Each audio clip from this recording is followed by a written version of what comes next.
ছেড়ে দেন মুরব্বি, ছেড়ে দেন।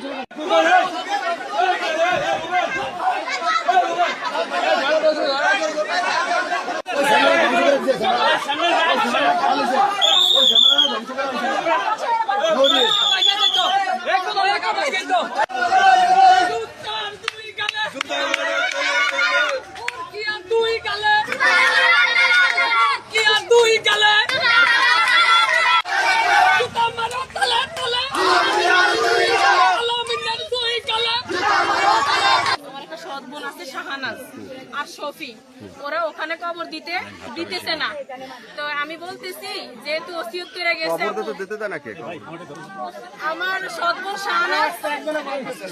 শাহানাজ আর হইছে রুবেল আলম, আর হইছে আপনার শাহানাজ রুবেল আলম, তারপরে নুপুর। এরা মনে করেন যে ওখানে মাটি দিতে দিবে না যেখানে আমার আব্বু ওসিয়ত করে গেছে। তারপর আমি বললাম যে আমি 15,000 টাকা বের করে দিছি মতো সর্দার বাড়ি, সেখানে কবরস্থান বান্দার জন্য। সেখানে কবরস্থান বান্দা হয়েছে, ওরা যায় ব্যাটো দিছে। রুবেল আলম, শাহানাজ, তারপরে স্বপ্না, নুপুর, ওরা যে ইনফর্ম দিছে সেখানে কবর আমার আব্বুর দিতে দিব না। তারপরে এক পর্যায়ে এখানে আসছে কবর করার জন্য। আমার তো টাকা দেয়নি, আমি তো 15,000 টাকা দিয়ে দিছি কবর করার জন্য। এখানে আসছে, আমি বলতেছি কি আমি একে আসছি, আমি বলতেছি কি এখানে আমার আব্বুরে কেন কবর দিবে একটা ঘরের সামনে? হ্যাঁ, পিছনে তো 4 জায়গা আছে। এই কথার সাথে দেখেন আমার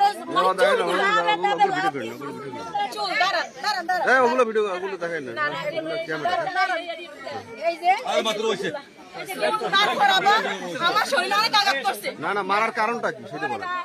মারার তারা কি টাকা পাচ্ছে আপনাদের কাছে? না না না, আমি বলছি আব্বুরে এখানে মাটি দিতে দিব না।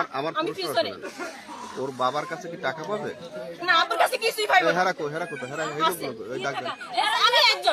আমি আমার আব্বুর ঘরে একজনই বুঝছেন। আমার প্রশ্নটা আমি কি বলছি আপনারা বুঝছেন?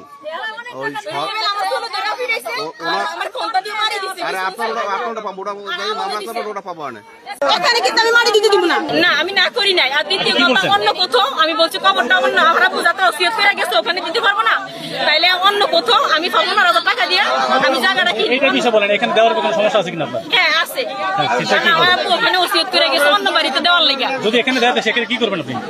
সেখানে আমার কিছু করেনি নাই, আমার সেখানে কিছু করি না। কিন্তু একটা কথা আমার বোনের আমার বুঝে নিতে পারতো, সেখানে আলম, রুবেল, শফি এরা আমার মারাটা ঠিক হয় নাই। এখানে দইরে আমার খন্তা কুড়াল দিয়ে মারছে আমার পিঠে।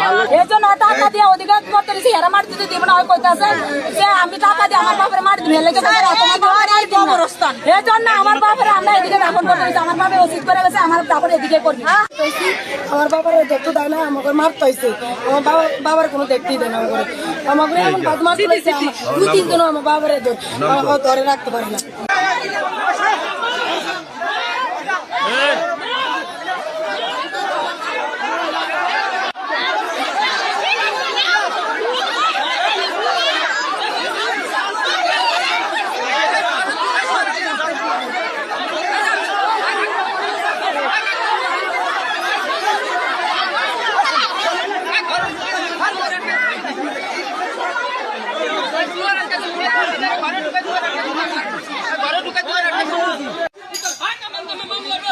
আমি নারী